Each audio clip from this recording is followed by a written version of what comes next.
땅에서 풀었더니 하늘에서도 풀렸다는 말씀, 목사님과 또 교회 속에 실제로 이루어진 구체적인 이야기를 좀 들려주시면 네, 저희 속에 갇힌 모든 문제들도 다 풀릴 수 있어서 더 달려갈 수 있는 힘이 될 것 같습니다. 나눠주시면 감사하겠습니다. 어느 분부터 하실까요?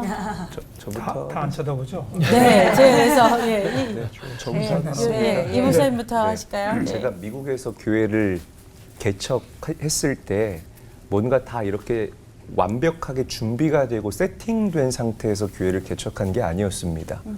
젊은 그 열정과 그리고 제 안에 성령 하나님께서 주셨던 명확한 그 세 번의 확신, 이 두 가지 가지고 저희가 개척을 하고 그렇게 멤버들을 데리고 시작을 했는데 경제적으로 너무 어려운 거예요. 그런데 이 고리 중에 선순환의 고리가 있고 악순환의 고리가 있거든요. 그런데 한 번 이 악순환의 트랙에 딱 교회가 올라타니까 완전히 밑 빠진 독에다가 물 붓는 꼴이 되는 겁니다. 그냥 다 갖다가 빚이 아니죠. 그때는 렌트비 내고 뭐 관리비 내고 식비하고 그거에 허덕이다 보니까 교회가 교회로서의 본질을 잃어버리고 자꾸만 이렇게 물질에 눌려서 마음 어렵고 힘들고 다른 사람들과 비교하는 이제 그런 일들이 생기는 거예요.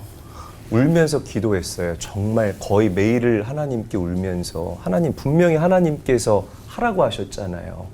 저한테 분명히 신호 주셨잖아요. 저는 이게 제 인간적인 생각이 아니라 성령의 감동이라고 믿고 하나님께서 저에게 주신 명확한 시그널이라고 믿는데 왜 이렇게 이 지긋지긋한 가난의 굴레를 우리 교회가 벗어나지 못할까요?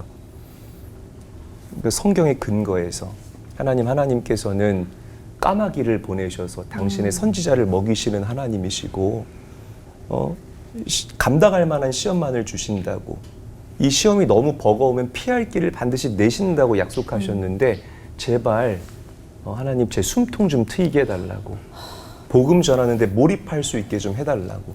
그런데 어느 날 전화가 왔어요, 저한테. 한국도 지역 번호가 있잖아요. 미국도 지역 번호가 있습니다.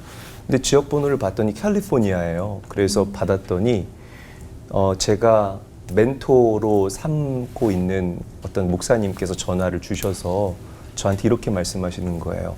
이재일 전도사 교회 개척했다면서? 축하해. 오늘 새벽에 기도하는데 하나님께서 내 마음에 감동 주셔서 너희 교회 헌금을 좀 하려고 해. 그러면서 한 달 렌트비가 얼마지? 물어보는 거예요. 이때 좀 세게 부를 걸. 너무 솔직하게. 네. 농담이고요. 그래서 제가 한 달 렌트비가 2,000불입니다. 그랬더니 이분이 1년치 렌트비 24,000불을 저희 교회로 헌금을 바로 그 즉시 보내주셨어요. 그러면서 저에게 이런 조언을 해주셨습니다. 제일아, 이거 또 바보 마냥 집주인한테 1년치 월세라고 다 주지 말고 6개월치 월세는 너희가 확보를 하고 나머지 6개월치를 가지고 교회 비품과 전도 왔는데 필요한 물품들을 너희가 구입해서 전도 나가라고 저에게 조언을 해주셨어요.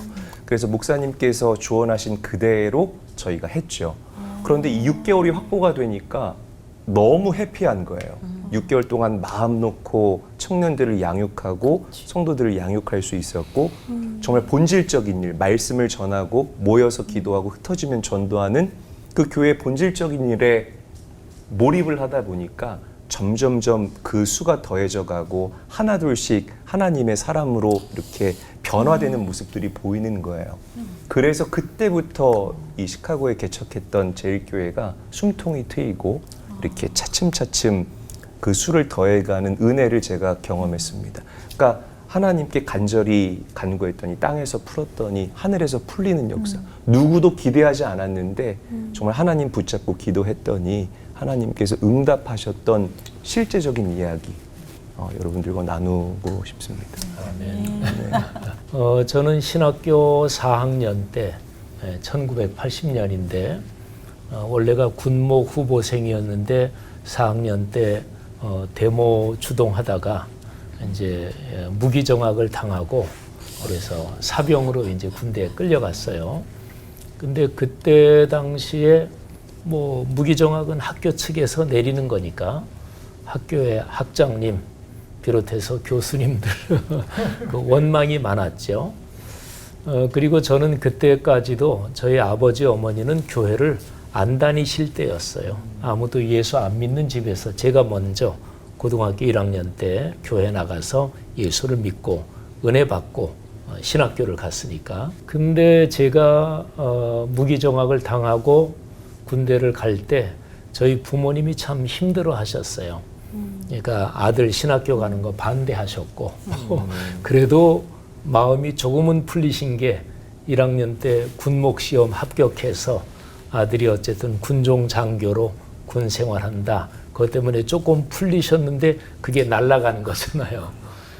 생각해 보면 부모님께 제일 죄송했을 때가 그때였던 것 같아요. 그래서 군 생활하면서 여러 가지 뭐 생각이 많아서 아예 나 신학 공부 안 한다. 집안에서 장남인데 돈 벌어야지. 그렇게 생각을 했어요. 그런데 이제 군 생활하면서 81년 늦가을에 예수 그리스도의 십자가 사건에 대해서 다시 한번 깊이 깨닫게 됐어요. 군 생활 그 혼란스러운 상황에서 다시 한번 2000년 전의 십자가 사건이 나를 위한 사건이었구나. 그걸 깊이 깨달았죠. 그러면서 제 마음속에 말하자면 원망이 있잖아요. 뭐 학장님 비롯해서 나를 그렇게 징계한 뭐 교수님들 또 뭐 이런저런 원망들 그런 게 이제 마음속에서 해결이 됐어요. 그러면서 하나님께 깊이 감사했고 그런데요. 이게 이제 해결이 되는 게 마음속에 그런 맺혀 있던 게 풀리는 게 이게 여러 단계가 있더라고요. 그리고 이제 뭐 제대하고 정학이 이제 풀려서 학교 한 학기 남은 거 마치고 강원도 대관령 내려가서 목회하는데 목회 현장에서 제가 은혜를 받았어요. 야, 선배 목사님들이 어려운데 이런 보람 때문에 목회하는구나. 그러면서 제가 은혜를 받아서 강원도 그 오대산 자라 거기에서 주님, 제가 신학교 들어갈 때부터 독일 유학 저는 늘 그게 오매불망 소원이었는데 주님께서 원하시면 그냥 오대산 자락에서 평생 목회하겠습니다. 그러니까 굉장히 은혜를 받았으니까 그런 기도했겠죠. 그러면서 그런 게 다시 한번 더 풀렸어요. 그리고 이제 독일 가서 그게 한 번 더 풀렸는데 독일 가서 창세기를 묵상하는데 요셉이 형들에 대한 원망이 있었다고 저는 봐요. 첫째 아들을 낳아서 아버지고 뭐고 다 잊어버렸다. 이게 마음속에 상처가 있었으니까 그랬을 거 아니겠어요? 어쨌든 근데 나중에 형들 만났을 때 창세기 45장에서는 하나님이 저를 먼저 여기 보내셨습니다. 형들이 판 게 아닙니다. 그러니까 요셉이 마음속에 다 풀렸잖아요. 근데 요셉의 그거를 묵상하면서 주님이 옛날에 그거 다 풀렸는데 근데 거기에서 더 큰 은혜를 받았어요. 아, 그렇구나. 하나님이 나를 군대에 군목이 아니라 사병으로 보내신 거는 하나님의 진짜로 섭리의 손길 가운데 있었구나. 어쨌든 제가 20대 초반 한참 젊을 때 그때 이제 제 생각에 야, 나를 이렇게 할 수 있나 하고 나 당했다 이렇게 생각했던 게 살아가면서 하나님께서 필요할 때마다 그거를 깊이 풀어주시고 그 일 때문에 더 큰 은혜를 깨닫게 하시고 그러신 걸 생각하면 진짜 감사하죠. 목사님 몇 살에 개척하셨어요? 전 29에 했습니다. 나보다 저는 30살에 개척을 했어요, 미국에서. 개척을 교회를 저도 이제 이민교회 미국에서 교회를 개척을 했는데 교회 안에 별별 사람이 다 들어오는 거예요. 그 중에 한 분은 이제 오셔서 교회 신앙생활 좀 하다가 나중에 보니까 저희 고등학교 선배님이라 그러는데 그분이 이제 뭐 처음에 이제 교회니까 개척 교회니까 이제 주일 기도를 돌아가면서 하잖아요. 그분이 저한테 뭐가 마음에 안 들었는지 올라가서 근데 기도를 하는데 그렇게 기도하는 거예요. 하나님 뭐 우리 목사님이 아직 철이 없어서 이렇게 교인들은 안 돌보고 밖으로만 돕니다. 뭐 이렇게 기도를 하세요. 그때 제가 이제 마침 제일 나이가 어리니까 이제 지방에나 이런 데서도 조금 이제 일들이 자꾸만 오니까 그것 때문에 좀 아마 교회를 비운 것 때문에 그랬던 것 같아요. 근데 그때부터 제가 나이가 30살, 31이었으니까 그 굉장히 그 자존심이 상하더라고요. 그래서 제가 기도했어요. 하나님, 제가 딱 40일 정하고 저 인간이 안 나가면 제가 목회를 그만둡니다. 둘 중에 하나 하나님 결정하십시오. 저 사람이 이 위에 필요하면 저 사람을 여기 있게 하고 아니면 제가 나가든지 둘 중에 하나 하겠습니다. 그리고 이제 기도하는데 40일 전에 기도하는데 한 20일쯤 지나니까요. 어느 순간 제 마음속에 그런 성령님께서 그런 말씀을 이렇게 마음을 주세요. 야, 저 사람도 오죽했으면 그러겠냐. 그리고 네가 좀 더 잘했으면 좀 저렇게까지는 얘기하지 않겠느냐. 뭐 이런 생각이 마음속에 들면서 미안한 마음이 들기 시작. 아, 그래, 맞아. 내가 좀 그랬지. 그리고 내가 조금 더 어떤 목사로서의 모습을 잘 보였더라면 괜찮았을 텐데, 저 사람도 좀 좋은 목사 만났으면 저렇게 고생하지 않지 않았을까. 뭐 이런 생각이 들면서 그날 아침에 진짜 한참 한 2시간 울었나요? 그러고 났더니 제 마음이 풀려요. 제 마음속에 풀리니까, 그러니까 그 사람도 그 다음 주에 만났는데 제가 집사님 오랜만이에요 라고 손을 내밀고 처음으로 몇 주 만에 하는데 그분도 아주 반갑게 저를 악수를 해주셨거든요. 그리고 나서 이제 그분과의 관계가 회복이 됐어요. 두 분 다 안 나가시고 해피엔딩으로 끝났네요. 네. 둘 다 계셨군요. 네, 둘 다. 제가 그래서 그분이 나중에 저 올 때까지 저를 잘 도와주셨어요. 그래서 네, 그걸 보면서 이게 중요한 건 내가 풀리는 거구나. 이게 뭐 꼭 다른 사람 여기서 내가 푼다고 하는 게 결국 내 안에 있는 것들이 풀어질 때 그때 거기에서부터 풀어지는 역사가 있구나라는 그런 생각을 해서 요즘도요. 그런 생각을 하게 됩니다. 네. 제가 목회 초년병 때 나름 패기를 가지고 내가 설교도 열심히 해야 되고 그런 목회를 하는데 집사 한 분이 깔쭉거리는 거예요. 집사님들이 문제군요, 항상. 내가 보니까 별것도 아닌데 별 사람도 아니에요. 뭐 단어를 너무 좋아요. 사회적으로나 뭐 그런 사람도 아닌데 깔쭉거리는 거예요. 근데 예배 시간에 교회가 크지 않을 때인데 맨 앞에 앉아요. 잘 보이는데. 왜 그 사람 보면은 헷갈리는 거예요. 마음이 그 설교자가 설교할 때 감정이입이 되는 걸 막아야 됩니다. 맞아요. 그 사람이 있다고 생각하면 안 되는 거예요. 근데 그게 컨트롤 안 되잖아요. 그 설교가 왔다 갔다 하고 미운 생각이 들고 기도하려고 눈을 감으면은 예수님 얼굴이 안 보여. 그 사람 얼굴이 보이네.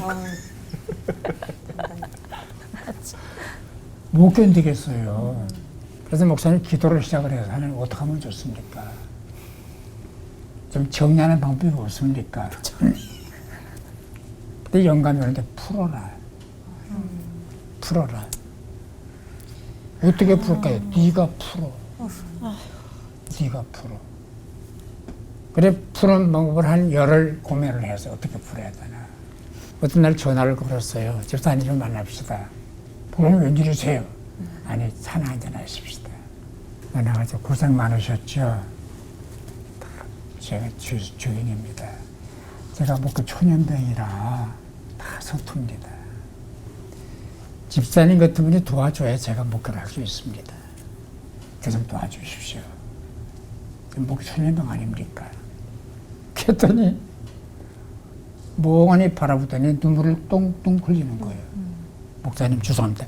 저도 초년병입니다. 그러면 잘 돼. 초년병끼리 잘해봅시다.